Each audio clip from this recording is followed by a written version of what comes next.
Welcome to the show. Jason here. No, this is not an unboxing video. Well, I guess this part of it is kind of like an unboxing video. What I did a couple of weeks ago is I decided I was going to start making my own sheaths from Kydex.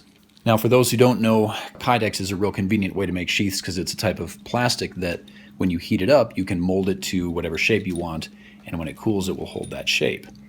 But to do it, you need to build a Kydex press. And so that's what this video is going to be about. We're going to build a press, and then I'm going to make a sheath. And I'm actually going to be making a sheath for my son's knife, the one that he designed and that I made for him a few weeks ago. And I'll post a link to that video too, so you can watch that if you want. But you will see that knife a few minutes from now when the press is together and we use it to make a sheath for that knife. Now, I got a lot of goodies in this box, but I didn't get everything I needed, so I am going to have to make a run to the store. And I figured I might as well take you with me, but I promise it'll be quick. So if you live where I live, probably the best place to get stuff is Lowe's. This isn't a big advertisement for them, but it is where I usually go. It's situated kind of on the edge of Sholo and Wagon Wheel. I'm kind of on the opposite end of things. So for me, the round trip is about an hour, but we'll try to do it in about 30 seconds. And while I'm up here, I might as well pick up a couple other things that I need.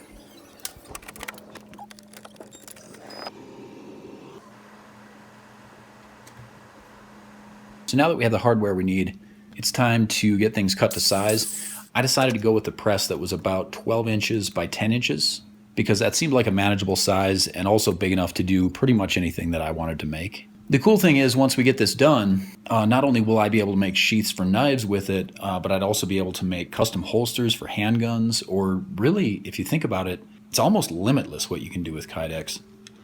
Originally, I'd planned to use 2 hinges. I don't know if there's something wrong with me or if it's just that hinges are a pain to work with, but I have trouble enough even just getting one set of hinges lined up. So I decided instead of using 2, I would just get one really big set. So here I did everything I could to get things lined up just right, marked and pre-drilled and everything, and it still wound up kind of crooked, but definitely not enough to affect the usability of the finished press. Now in my area, if you want to get like the really good spray adhesives and stuff, you have to pretty much sign your life away. Maybe people are misusing them for some nefarious purpose or another. So I just got some Gorilla Glue and just put little dabs of it on.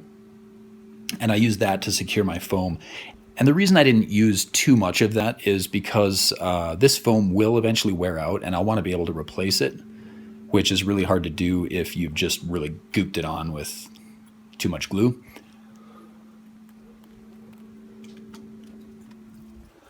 So once I had things in place, I clamped it. This Kydex press foam that you use for this is like a really stiff foam.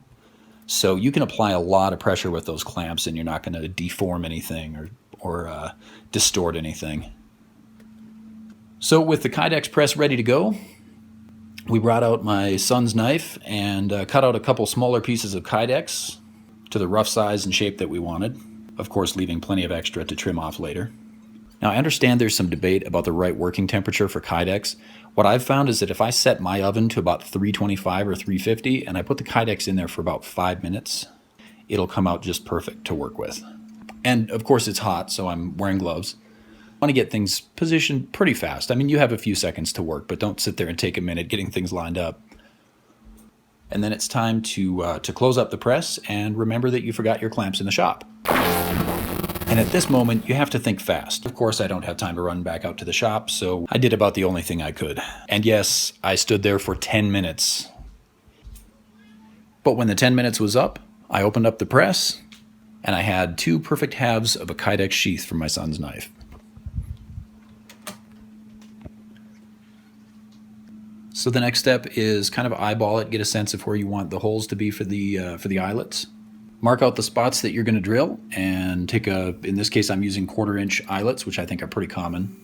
So I used a 1/4 inch drill, drilled out my holes, cleaned up the inside surface a little bit because obviously I won't be able to do that once this thing is assembled. And I don't have one of those fancy eyelet presses, so I just ordered a little tool. I think this was like $9. And it requires a little bit of patience and a steady hand, but it works fine.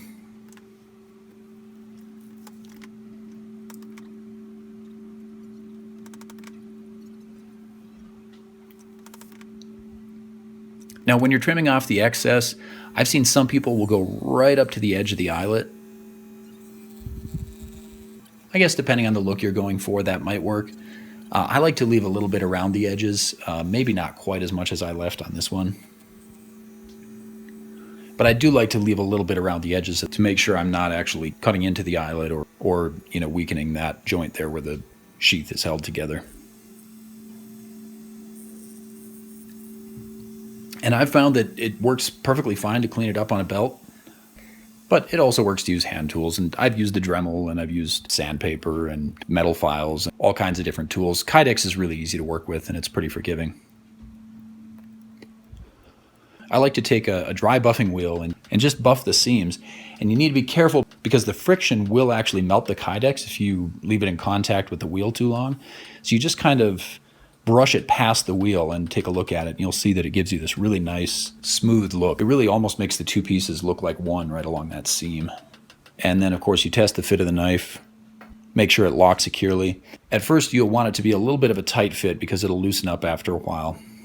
And one thing I didn't do here that I should have done was take the air compressor and really kind of blast out the inside of that sheath before you put the knife in there, because it always seems like there's some debris inside of there or little bits of Kydex.